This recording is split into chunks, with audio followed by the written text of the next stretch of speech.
நம்ம இன்றைக்கி எல்லாருடைய ஆல் டைம் ஃபேவரட்டான பிஸா எப்படி செய்கிறதுன்னு பார்க்க போகிறோம். இது வந்து நல்லா சமைக்க தெரிஞ்சவங்க மட்டும் இல்லை, ஈவன் பிகினர்ஸ் கூட ரொம்ப சுலபமாக பண்ண முடியும். வீடியோவில் சின்ன சின்ன டிப்ஸ் அண்ட் ட்ரிக்ஸ் வந்து ஷேர் பண்ணியிருக்கேன். ஸோ வீடியோ ஸ்கிப் பண்ணாமல் பாருங்கள், உங்களுக்கு ரொம்பவே யூஸ்ஃபுல்லாக இருக்கும். ஹாய் ஃப்ரெண்ட்ஸ், வணக்கம். என் பேர் Abhi. Welcome to Indian recipes Tamil. வீடியோக்குள்ளே போகிறதுக்கு முன்னாடி நம்ம சேனல் இந்தியன் ரெசிபீஸ் தமிழை சப்ஸ்கிரைப் பண்ணிக்கோங்க. கூடவே இருக்க பெல் சிம்பலையும் கிளிக் பண்ணிக்கோங்க.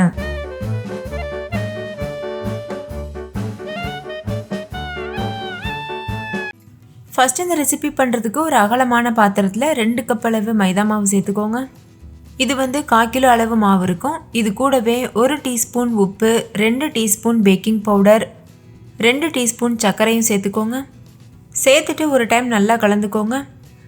பொதுவாக பிஸா வந்து ஈஸ்ட் சேர்த்து பண்ணுவாங்க. நம்ம இந்த ரெசிப்பியில் ஈஸ்ட் சேர்க்குறது இல்லை, அதுக்காக தான் பேக்கிங் பவுடர் சேர்த்துருக்கோம். ஸோ கண்டிப்பாக பேக்கிங் பவுடர் சேர்க்கணும், ஸ்கிப் பண்ணக்கூடாது. இப்போ இதை நல்லா மிக்ஸ் பண்ணதுக்கப்புறமா இதில் எண்ணெய் சேர்த்துக்கோங்க. ஃப்ளேவர் இல்லாத ரிஃபைண்ட் ஆயில் சேர்த்துக்கோங்க. இதில் 2 டேபிள் ஸ்பூன் அளவு எண்ணெய் சேர்த்துருக்கேன். சேர்த்துட்டு இதையும் நல்லா மிக்ஸ் பண்ணிக்கோங்க. நம்ம இப்போ பண்ணுற அளவுக்கு ஒரு பெரிய சைஸ் பீஸா பண்ண முடியும். நீங்கள் உங்களுக்கு எத்தனை பீஸா வேணுமோ அதுக்கு தகுந்த மாதிரி மாவோட அளவை அதிகப்படுத்திக்கலாம். அதே மாதிரி எல்லா இன்க்ரீடியண்ட்டோட அளவையுமே அதிகப்படுத்தணும். இப்போ இதில் தேவையான அளவு தண்ணி சேர்த்துட்டு ஒரு ஸ்டிக்கியான மாவு கன்சிஸ்டன்சிக்கு பிசைஞ்சு எடுத்துக்கோங்க. மாவு நார்மலாக நம்ம சப்பாத்திக்கு பிசைகிற மாதிரி இருக்கக்கூடாது, சாஃப்டாக இருக்கக்கூடாது. இது நல்ல ஸ்டிக்கியாக இருக்கணும். அதனால் எக்ஸ்ட்ராவாகவே தண்ணி தேவைப்படும். ஆரம்பத்துலேயே நிறைய தண்ணி சேர்த்துறாம கொஞ்சம் கொஞ்சமாக தண்ணி சேர்த்துட்டு மிக்ஸ் பண்ணிகிட்டே இருங்க.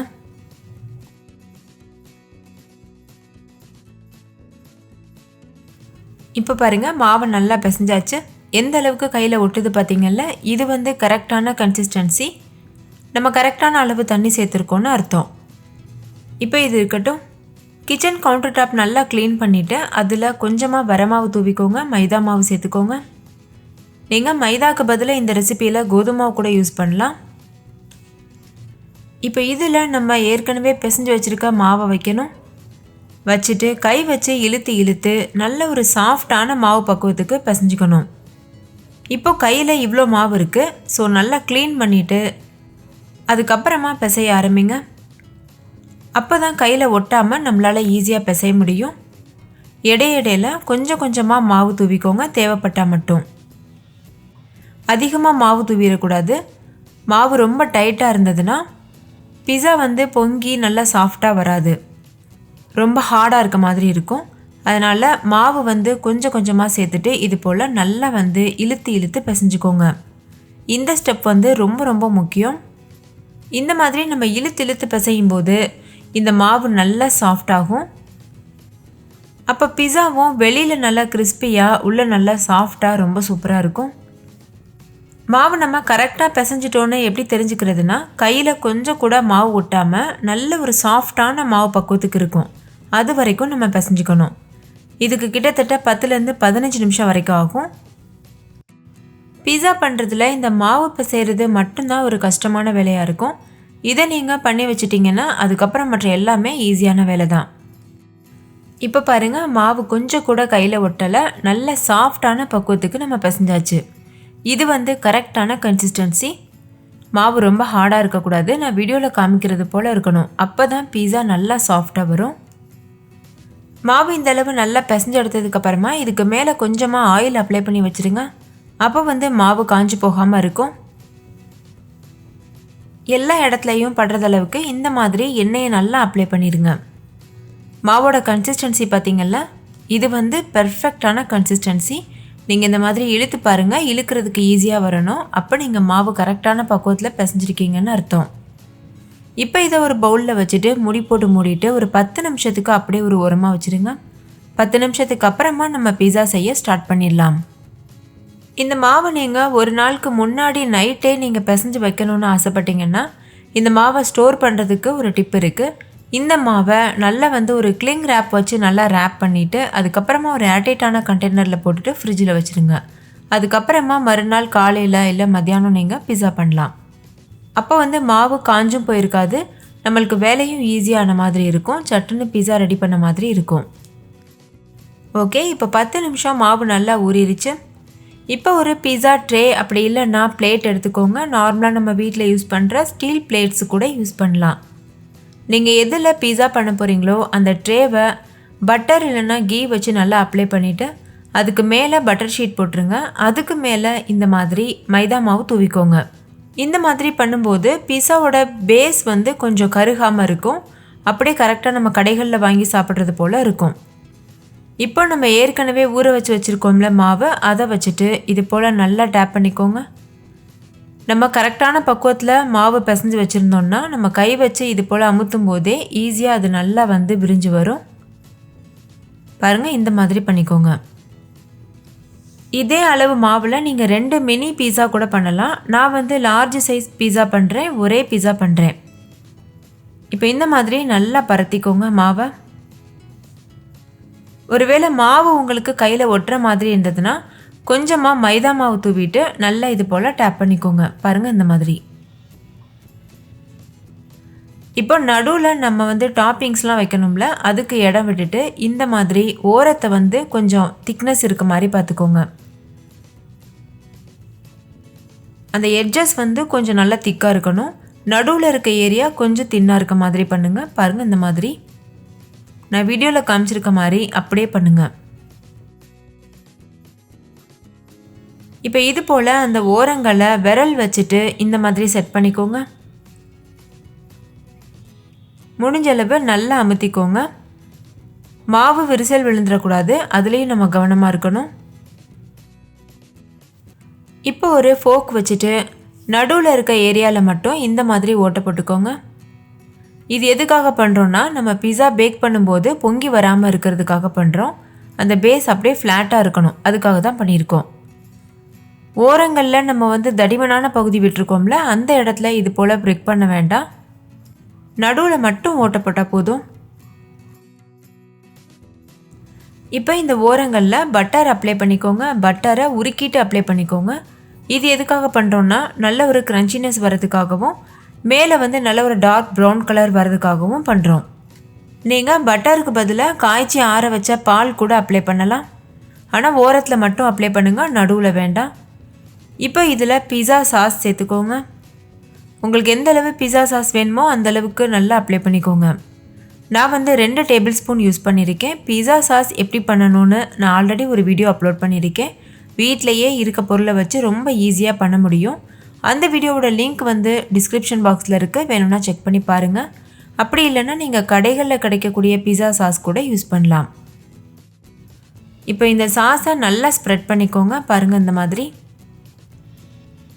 நீங்கள் பிஸா சாஸ்க்கு பதிலாக டொமேட்டோ கெச்சப், அதுக்கப்புறமா பாஸ்தா சாஸ், சில்லி சாஸ், இந்த மாதிரி சாஸ் வெரைட்டிஸ் கூட அப்ளை பண்ணலாம், உங்களோட டேஸ்ட்டை பொறுத்தது.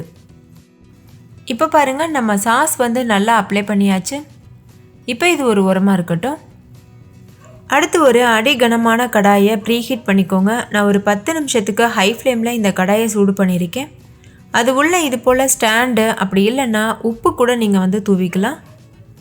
அப்படி இல்லைன்னா டிஃபன் பாக்ஸ் மூடி இருக்கும்ல, அது கூட நீங்கள் வச்சுக்கலாம். இப்போ இந்த ட்ரேவை உள்ளே வச்சுட்டு மூடி போட்டு மூடிட்டு மீடியம் ஃப்ளேமில் வச்சு ஒரு 10 நிமிஷத்துக்கு வேக வச்சுக்கோங்க. இது போல் நம்ம பிஸா பேஸை ஃபஸ்ட்டு பேக் பண்ணிவிட்டு அதுக்கப்புறமா டாப்பிங்ஸ் போட்டு பேக் பண்ணும்போது ரொம்பவே டேஸ்டியாக இருக்கும். அப்படியே நம்ம கடைகளில் வாங்கி சாப்பிட்ற பிஸா போல் இருக்கும். ஏன்னா நம்ம வீட்டில் பண்ணும்போது நீங்கள் நல்லா கவனிச்சிருந்தீங்கன்னா தெரியும், மேலே இருக்க டாப்பிங்ஸ் வந்து ஓவர் குக் ஆன மாதிரியும் பிஸா பேஸ் வந்து வேகாத மாதிரியும் நம்மளுக்கு ஒரு ஃபீல் ஆகும். அது வந்து இதுக்காக தான். நீங்கள் ஃபஸ்ட்டே இந்த பிஸா பேஸை பேக் பண்ணிவிட்டு அதுக்கப்புறமா டாப்பிங்ஸ் போட்டு மறுபடிக்கும் ஒரு 10-15 நிமிஷம் பேக் பண்ணும்போது பெர்ஃபெக்டான ரிசல்ட் கிடைக்கும். ஸோ நான் நிறைய டைம் பிஸா பண்ணியிருக்கேன். நான் இந்த மெத்தடில் பிஸா பண்ணும்போது எனக்கு பெர்ஃபெக்டான ரிசல்ட் கிடச்சிது. ஸோ கண்டிப்பாக இந்த ஸ்டெப்பை ஸ்கிப் பண்ணாமல் அப்படியே ஃபாலோ பண்ணுங்கள். ஓகே, இப்போ வந்து ஒரு 12 நிமிஷம் போல் ஆயிருக்கு. பிஸா பேஸ் வந்து ஓரளவு குக் ஆகிருக்கு. நம்ம டாப்பிங் வச்சுட்டு அதுக்கப்புறம் மறுபடிக்கும் குக் பண்ணும்போது அது மறுபடிக்கும் வேகும். ஸோ அப்போ வந்து கரெக்டாக வரும். இப்போ நம்ம மூடி ஓப்பன் பண்ணிவிட்டு இது உள்ளே வந்து டாப்பிங்ஸ்லாம் நிரப்பிடலாம். ஃபஸ்ட்டு நான் வந்து மொசரல்லா சீஸ் வந்து ஆட் பண்ணிக்கிறேன். நான் வந்து ஒரு 1/4 கப் அளவுக்கு சேர்த்துருக்கேன். நீங்கள் உங்களுக்கு எந்த அளவுக்கு விருப்பமோ அந்த அளவுக்கு சேர்த்துக்கலாம். உங்களுக்கு சீஸ் நிறைய பிடிக்கும்னா நீங்கள் நிறைய வச்சுக்கோங்க. இல்லைனா கம்மியாக தான் வேணும்னா நீங்கள் கம்மியாக கூட போட்டுக்கலாம். சீஸ் போட்டுட்டு அதுக்கப்புறமா நான் எக்ஸ்ட்ரா வந்து எனக்கு சாஸ் தேவைப்பட்டது. ஸோ நான் ஓரங்களில் மறுபடிக்கும் சாஸ் வந்து அப்ளை பண்ணியிருக்கேன். பிஸா சாஸ் அப்ளை பண்ணியிருக்கேன். இந்த ஸ்டெப் நீங்கள் வச்சுக்கலாம், அப்படி இல்லைன்னா ஸ்கிப் பண்ணலாம். இதுக்கப்புறமா வரக்கூடிய டாப்பிங்ஸில் வந்து உங்களுக்கு விருப்பமான வெஜிடபிள்ஸ், அதுக்கப்புறம் சில்லி ஃப்ளேக்ஸ், ஹெர்ப்ஸ், இது மாதிரி உங்களுக்கு விருப்பமான டாப்பிங்ஸ் நீங்கள் வச்சுக்கலாம். நான் வந்து சிகப்பு, பச்சை, மஞ்சள் 3 கலரில் குடமிளகாய் எடுத்திருக்கேன். அதுக்கப்புறமா ஸ்லைஸ்டு ஆலிவ்ஸ் எடுத்திருக்கேன். இது கூடவே ஸ்வீட் கார்னும் எடுத்திருக்கேன். நீங்கள் உங்களுக்கு விருப்பமான வெஜ்ஜீஸ் வச்சுக்கலாம். அப்படி இல்லைன்னா குக் பண்ண சிக்கன், குக் பண்ண பன்னீர், இதெல்லாம் கூட நீங்கள் டாப்பிங்ஸில் யூஸ் பண்ணலாம். உங்கள் விருப்பம்தான். இந்த மாதிரி 3 கலர் குடமிளகா தான் வைக்கணும்னு கிடையாது. நீங்கள் உங்ககிட்ட பச்சை கலர் மட்டும்தான் இருக்குன்னா நீங்கள் அது கூட வச்சுக்கலாம். பார்க்குறதுக்கு அழகாக இருக்கும். நம்ம கடைகளில் வாங்குறது போலவே இருக்குன்றதுக்காக நான் 3 கலர் யூஸ் பண்ணியிருக்கேன். இப்போ இதில் ஸ்லைஸ்டு ஆலிவ்ஸ் வச்சிடலாம். இது உங்களுக்கு எல்லா டிபார்ட்மெண்ட் ஸ்டோர்லேயும் கிடைக்கும். அப்படி இல்லைன்னா ஆன்லைனில் கூட அவைலபிளாக இருக்குது.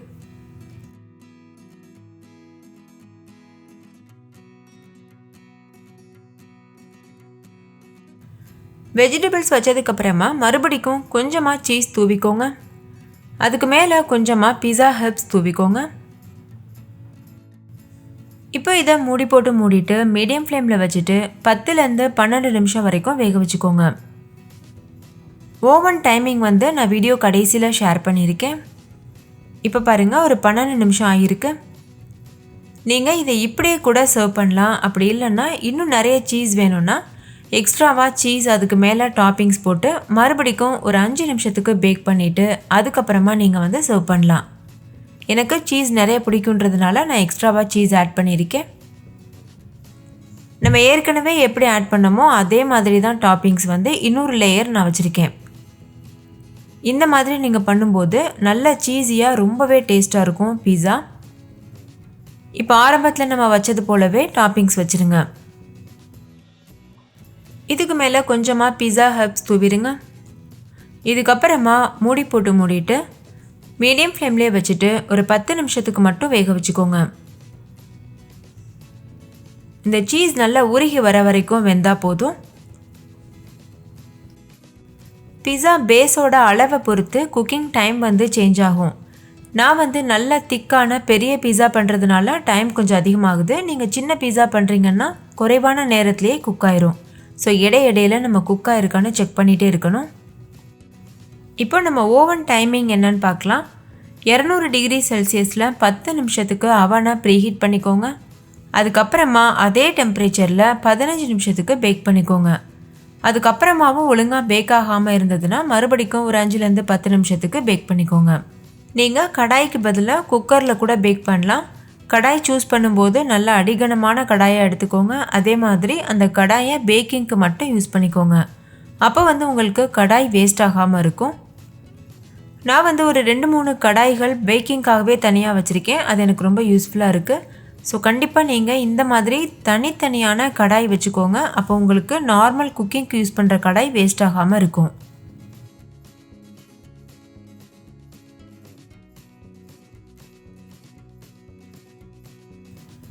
அவ்வளோதான், பிஸா வந்து சூப்பராக தயாராகிருச்சு. இப்போ நம்ம இதை ஓப்பன் பண்ணிவிட்டு கட் பண்ணிவிட்டு சுட சுட சர்வ் பண்ணிடலாம். நீங்களே பாருங்கள், பார்க்கும்போதே எவ்வளோ கலர்ஃபுல்லாக இருக்குது. அந்த சீஸ்லாம் மேலே அப்படியே உருகிட்டு பார்க்கும்போதே சாப்பிடணும் போல் ஆசையாக இருக்கும். ஸோ கண்டிப்பாக ட்ரை பண்ணி பாருங்கள். டேஸ்ட் ரொம்பவே சூப்பராக இருக்கும். அப்படியே நீங்கள் கடைகள்லேருந்து வாங்கிட்டு வந்தது போல். யாருமே நம்ப மாட்டாங்க நீங்கள் தான் வீட்டில் பண்ணிங்கன்னு. அவ்வளோ டேஸ்டியாக இருக்கும். இப்போ நீங்கள் ஒரு பிஸா கட்டர் அப்படி இல்லைன்னா கத்தி வச்சு உங்களுக்கு விருப்பமான ஷேப்பில் கட் பண்ணிவிட்டு சர்வ் பண்ணிடலாம். நீங்களே பாருங்கள் எவ்வளோ சீஸியாக பர்ஃபெக்டான பிஸா நம்ம ரெடி பண்ணியிருக்கோம். ஸோ கண்டிப்பாக நீங்களும் வீட்டில் ட்ரை பண்ணிவிட்டு உங்களோட ஃபீட்பேக் வந்து ஷேர் பண்ணுங்கள். ஓகே ஃப்ரெண்ட்ஸ், இந்த பிஸா உங்களுக்கு ரொம்ப பிடிச்சிருந்தா லைக் பண்ணுங்கள், உங்கள் ஃப்ரெண்ட்ஸ் கூட ஷேர் பண்ணுங்கள். நீங்களும் வீட்டில் செஞ்சு பார்த்துட்டு டேஸ்ட் எப்படி இருந்ததுன்னு கமெண்ட்டில் சொல்லுங்கள். தேங்க்யூ, பாய்.